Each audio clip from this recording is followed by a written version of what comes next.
Awalnya sih saya juga sebelum di KPU, awalnya saya juga berpikir seperti itu. Artinya setelah selesai tahapan itu, ya tidak ada kegiatan lagi. Kita nanti bertemu di 5 tahun ke depan ya. Pak, mungkin bisa dijelaskan kepada kami sebenarnya apa saja yang masih dikerjakan KPU setelah tahapan pemilu dan pilkada berakhir? Bisa jelaskan? Iya. Apakah ada tahapan lanjutan setelah penetapan pemilu? Karena tujuan lembaga KPU bukan hanya sebagai penyelenggara, tapi juga ikut berperan serta menjaga stabilitas. Lahirkan pemimpin berintegritas.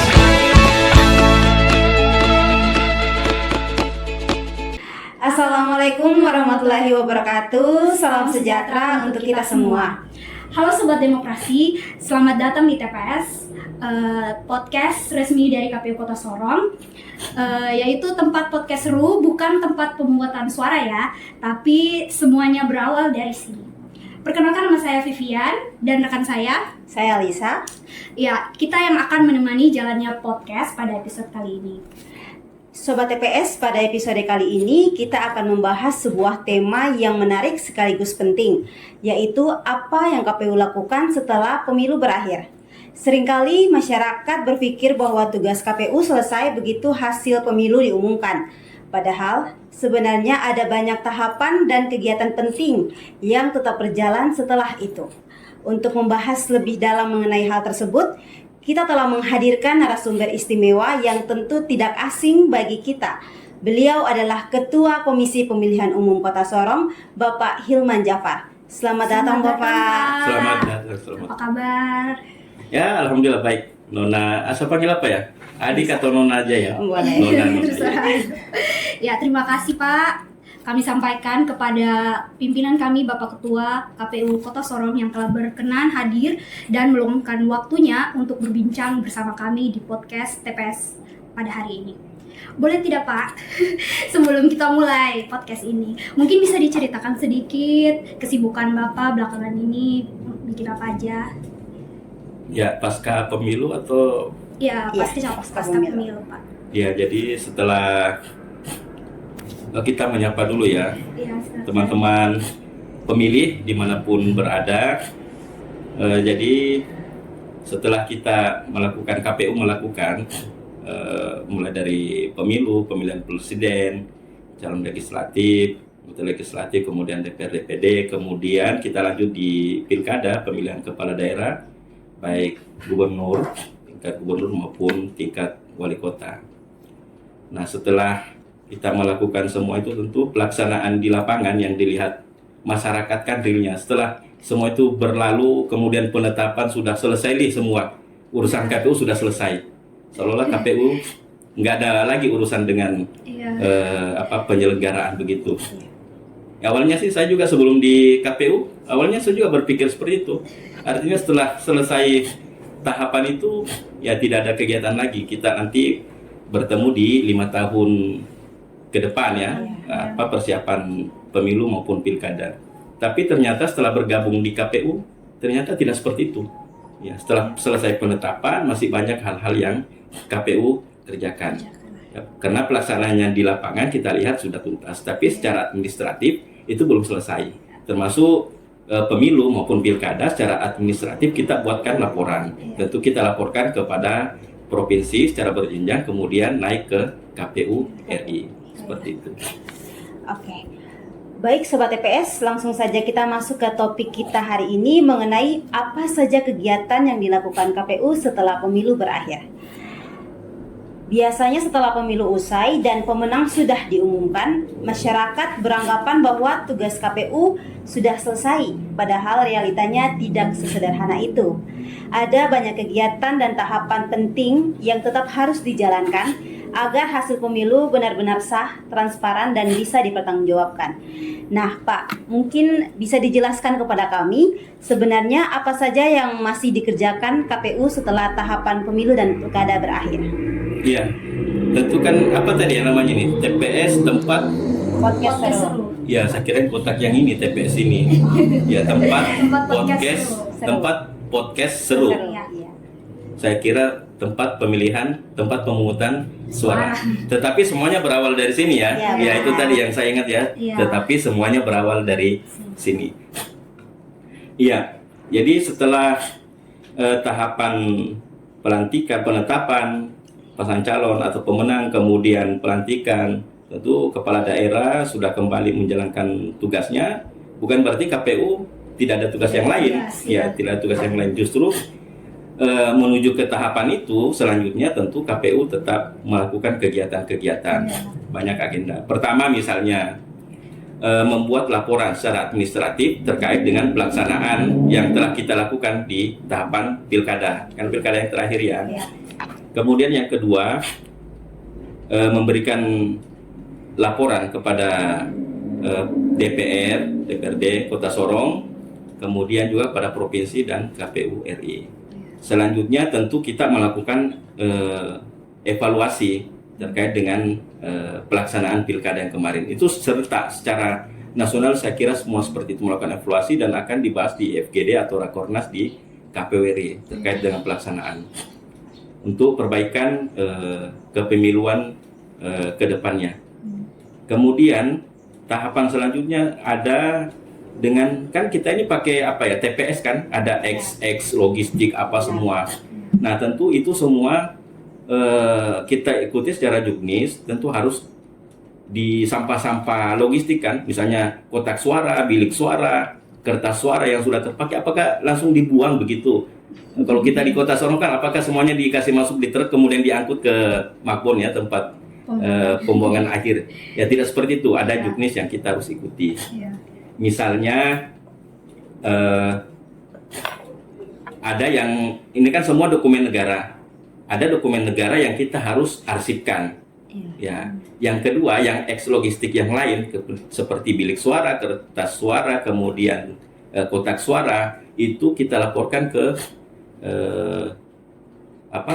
pelelangan. Ya, tentu itu kita berkoordinasi dengan KPU provinsi, dengan KPU RI, kemudian kita sampah itu kita lelang. Ya, seperti itu. Ya Pak, kalau misalnya kita bicara soal pemilu nih, tentu ada tahapan yang sangat panjang kan, mulai dari persiapan, ada pelaksanaan hingga adanya penetapan hasil. Tapi setelah hasil resminya diumumkan, apa semua proses langsung selesai begitu saja, atau justru masih ada masa transisi tertentu yang tetap menjadi tanggung jawab dari KPU? Nah Bapak, apa bisa jelaskan, apakah ada tahapan lanjutan setelah penetapan pemilu? Ya, baik, Adik Nona berdua. Jadi kita kan tahu, jadi yang memberikan hak pilih ini adalah masyarakat. Yang kita butuhkan adalah pemilih. Nah, pemilih ini KPU harus jaga, baik secara administratif, artinya datanya. Nah, selalu kita jaga. Yang sekarang ini adalah kita selalu melakukan pemutahiran data pemilih, seperti kemarin itu yang kita lakukan adalah kita sekarang penetapan pemilih, daftar pemilih berkelanjutan ya, sudah rapat pleno ketiga ya, sekarang sudah berjalan. Teman-teman sekarang berjalan menuju istilahnya coktas ya. Coktas ini dilakukan untuk memverifikasi, memvalidasi data yang sudah kita terima dari Dukcapil, karena KPU sendiri adalah pengguna data. Nah, inilah data pemilih yang kita jaga terus. Ya, misalnya yang kemarin mungkin data pemilih pemula ya, yang kelas 2 mungkin naik kelas 3 SMA, yaitu kan usianya sudah bertambah 17 tahun. Ini sering kita lakukan untuk pemetaan data. Kemudian yang berlanjut lagi adalah memberikan sosialisasi. Nah, saya kira semua itu kerja-kerja KPU. Nah, itu yang secara luar. Kemudian secara administratif atau kelembagaan banyak hal yang kita lakukan. Kita tahu bahwa penyelenggaraan pemilu itu proses yang sangat panjang dan melelahkan ya Pak ya, penuh dinamika dan tanggung jawab besar.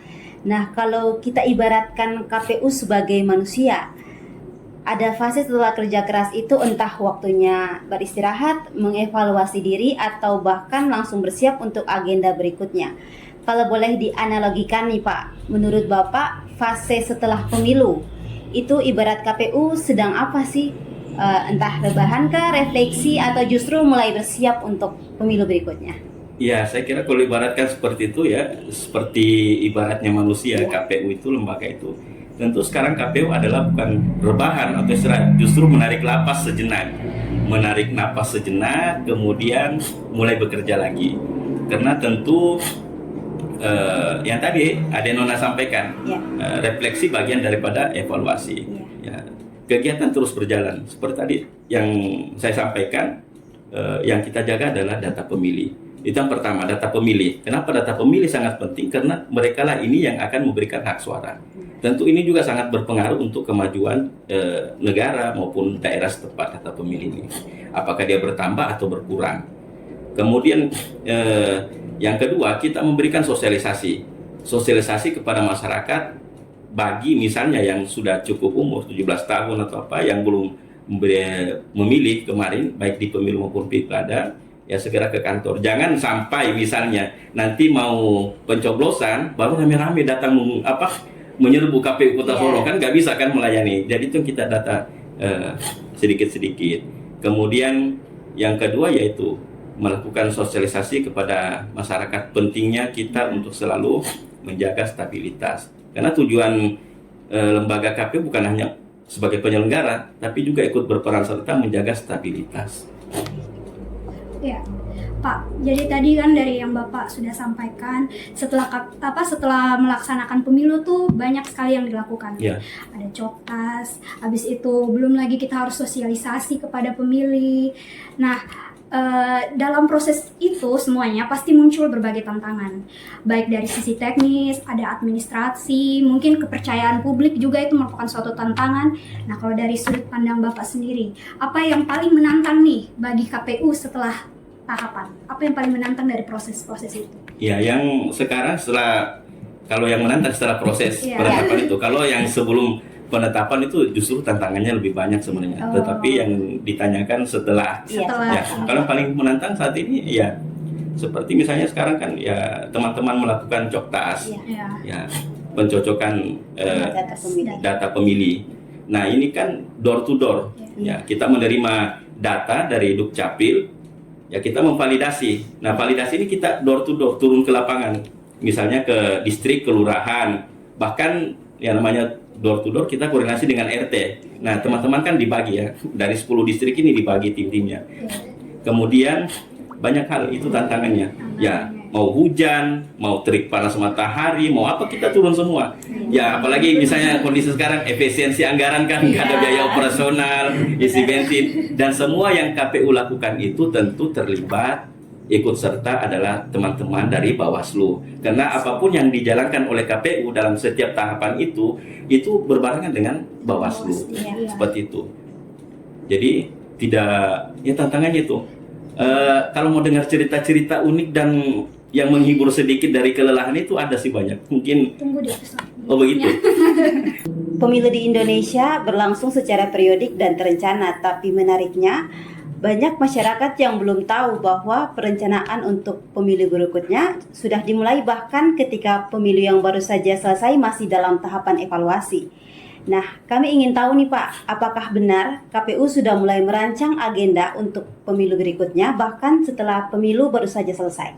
Iya, ya, tentu kan setelah selesai pemilu, pilkada, tentu ada namanya evaluasi. Nah, evaluasi ini tujuannya adalah untuk merefleksi kembali hal-hal yang terjadi kekurangan baik dari sisi rentang waktu dan lain-lain.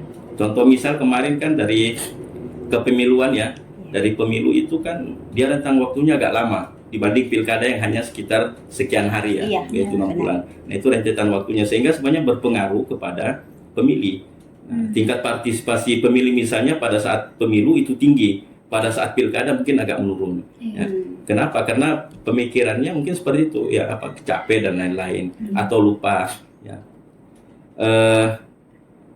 Di tingkat pusat tentu melakukan hal-hal yang mengkaji aturan-aturan termasuk tadi. Makanya ada yang mengatakan draftnya sudah, bukan mengatakan draftnya sudah ada.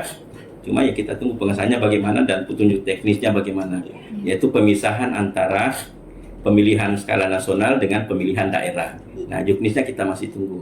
Itulah hasil daripada evaluasi. setelah selesai pemilu dan pilkada ternyata masih berjalan semua bahkan di pusat. Nah turunannya nanti ke provinsi dan kita yang ada di kabupaten kota. Oke. Nah tentu hal itu semua kita harus sosialisasikan. Nah ini bagian daripada kerja semua ya. Jadi nggak rebahan ya, cuma tarik napas sejenak kemudian kita Lanjut action lagi lagi ya. seperti itu. Ya Pak, salah satu kunci dari keberhasilan pemilu itu adalah kepercayaan publik terhadap proses dan hasilnya. Nah, setelah pemilu selesai, KPU tentu tetap memiliki tanggung jawab untuk menjaga dan meningkatkan kepercayaan tersebut. Nah, terutama melalui transparansi dan keterbukaan informasi yang ada. Nah, apa bisa dijelaskan, Pak? Apa saja langkah yang dilakukan KPU untuk meningkatkan transparansi dan kepercayaan publik pasca pemilu? Iya, tentu untuk meningkatkan semua itu tentu kita harus senantiasa membuka diri ya. Membuka diri baik personal kita, kemudian sering berinteraksi dengan masyarakat. Bukan kita KPU di kantor, tetapi personality kita juga harus mencerminkan bahwasanya kita adalah anggota KPU yang bekerja di lembaga KPU di luar, di tengah-tengah masyarakat. Kemudian yang kedua adalah memberikan kegiatan-kegiatan atau informasi-informasi di media sosial kita. Kita up saja. Ya, itulah daripada akses keterbukaan informasi. Nah, ingat transparansi semua berawal dari situ. Nah, makanya ada di KPU itu sub bagian banyak ya. Ada bagian informasi, bagian SDM, kemudian bagian teknis juga seperti itu. Kemudian bagian data, bagian pool, semua mesti bekerja sama. Intinya menjaga transparansi dan akses informasi terbuka kita buka secara seluas-luasnya. Siapapun bisa mengakses. Ya kalau bisa diperkenalkan akun-akun medsos KPU Kota Sorong biar teman-teman pemilih di luar sana bisa mengakses. Itu salah satu bagian daripada keterbukaan, transparansi dan untuk memberikan meningkatkan kepercayaan publik di luar. Pertanyaan terakhir dari kami nih Pak, apa harapan KPU khususnya dari Bapak Ketua KPU Kota Sorong nih untuk masyarakat yang baru akan menggunakan hak pilihnya di pemilihan mendatang? Maksudnya pemilih pemula. Ya, untuk pemilih pemula Pak. Ya. Nah inilah teman-teman yang saya harapkan ya di bagian humas untuk senantiasa mensosialisasikan, membuat hal-hal yang menarik karena kalangan-kalangan milenial ini kalau mau dikumpulkan dalam suatu ruangan, suatu tempat kemudian diberikan seperti sosialisasi atau seolah-olah bak seminar, itu mereka kecenderungan bahkan mereka duduk pun itu masih pegang-pegang HP kan. Ya. Jadi kalau begitu kenapa nggak sekalian kita masukin HP-HP mereka untuk informasi-informasi itu mensosialisasikan karena kalangan milenial lanjutan kemudian pemilih lanjutan kemudian orang-orang tua yaitu terkadang bahkan mereka pegang HP yang seperti saya bilang tadi kalau mereka dikumpulkan ya paling ya mereka pun duduk masih pegang fokus dengan handphone mereka. Nah sekarang kenapa nggak kita masukin aja di handphone mereka? Nah sekarang tinggal sosialisasinya adalah memperkenalkan medsos kita supaya semuanya itu terpublish dan terbuka untuk mereka ketahui.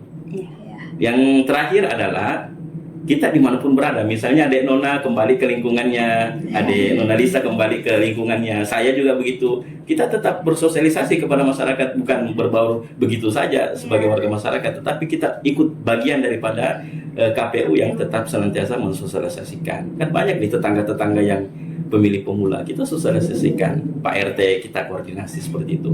Jadi jam kerja maupun di luar jam kerja, bukan hanya di pemilu dan pilkada, KPU integritas 24 jam, di pasca pemilu pilkada pun KPU tetap integritas 24 jam.